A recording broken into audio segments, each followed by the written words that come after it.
We all know someone like this. Brilliant, educated, maybe a doctor, an engineer, a top-of-the-class type. The kind of person who can solve problems that would make your head spin. And their finances are a disaster. Living paycheck to paycheck on a six-figure salary.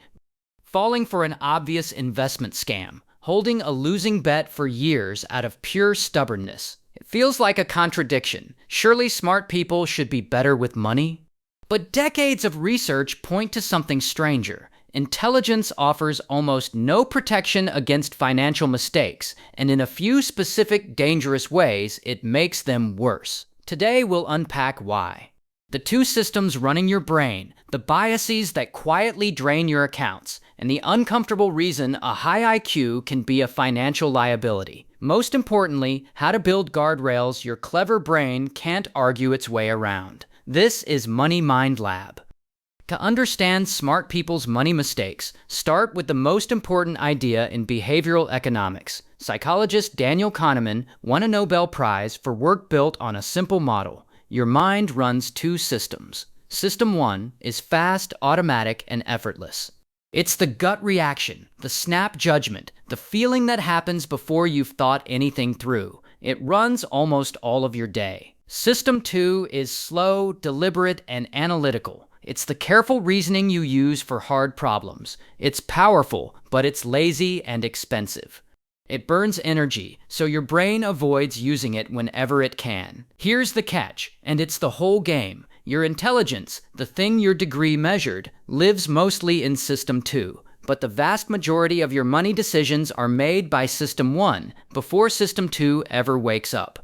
Your IQ is the brilliant analyst in the corner office. But most financial decisions get made by the impulsive intern at the front desk, and the analyst only finds out after the money's already spent. Being smart means you have a better analyst. It does nothing to make him show up earlier. System 1 runs on mental shortcuts. Most of the time, they're useful. With money, they misfire in predictable ways. Let's name the expensive ones. First, the sunk cost fallacy. You keep pouring money into something. A failing investment, a money pit car, a course you hate, because of what you've already spent. But that money is gone either way. Your brain treats quitting as losing what's already lost, so it throws good money after bad. Second, confirmation bias. Once you believe an investment is good, your brain hunts for information that agrees and quietly ignores everything that doesn't. You think you're researching, you're actually just collecting reassurance. Third, loss aversion, which we've met before. Losses hurt about twice as much as equivalent gains feel good. So people hold losing investments far too long to avoid realizing the loss, and sell winners too early to lock in a feeling of safety, the exact opposite of good strategy. And fourth, mental accounting. Your brain files money into separate buckets and treats them by different rules. People carry expensive credit card debt while keeping cash in a low-interest savings account because the debt and the savings live in different mental folders. To a spreadsheet, that's irrational. To System 1, it feels completely normal. Now here's the part nobody wants to hear. You'd think being smart would protect you from these. The research says the opposite. Psychologists Keith Stanovich and Richard West spent years studying these biases against intelligence. Their finding is one of the most humbling in the field. Cognitive ability barely correlates with bias. Smart people fall for sunk cost, confirmation bias, and the rest at roughly the same rate as everyone else. But it gets worse.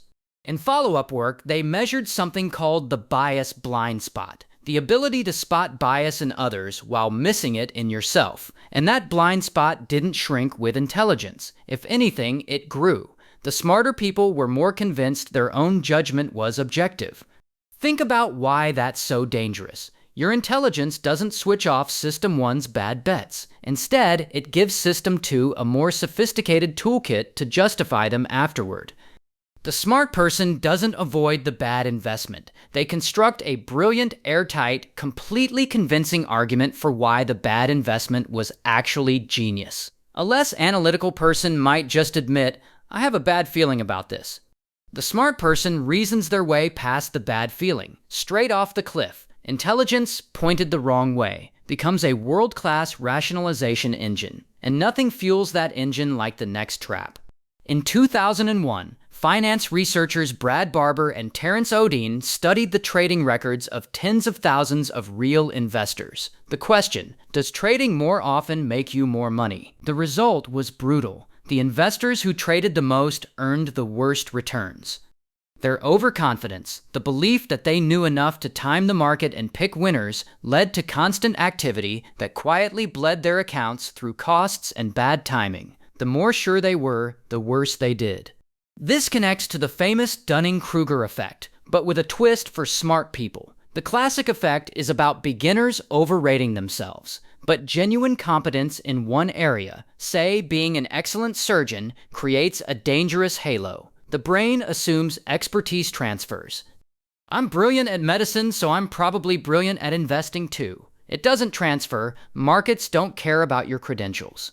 And the confidence that makes someone excellent in their profession is exactly what makes them overtrade, underdiversify, and dismiss advice in a domain where humility would serve them far better. So if intelligence can't save you and confidence actively hurts you, what actually works?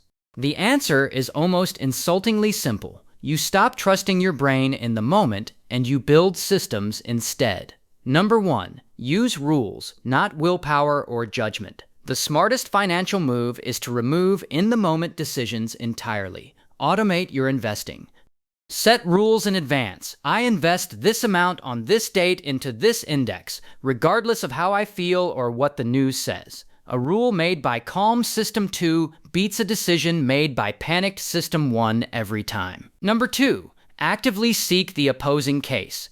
To beat confirmation bias, make it a discipline to find the strongest argument against your decision. Before any big purchase or investment, write down why it might be a mistake. If you can't argue the other side, you don't understand the decision well enough to make it. Number 3, respect a cooling off period. For any major financial decision, impose a mandatory wait, a few days ideally. This forces lazy System 2 to finally show up and lets System 1's emotional spike fade. Urgency is almost always the enemy's weapon, not yours. Number 4, assume you are the sucker. The humbling rule that protects smart people best. In any financial situation, assume your own judgment is biased and the other side is more prepared than you. This isn't weakness, it's the exact humility that overconfidence destroys. The investor who says, I might be wrong, diversifies, checks costs, and survives. The one who's certain does not. Here's the takeaway. Your intelligence was never the thing protecting your money, and quietly, it may have been helping you rationalize the damage. The fix isn't to think harder. It's to think less in the moment and build systems that don't depend on you being smart, calm, or objective exactly when you're none of those things. If this made you rethink something, subscribe. New videos every Tuesday and Friday on the science behind your money decisions. Next up, the pain of paying. Why spending cash physically hurts and why your cards are designed to make sure it doesn't. See you in the next one.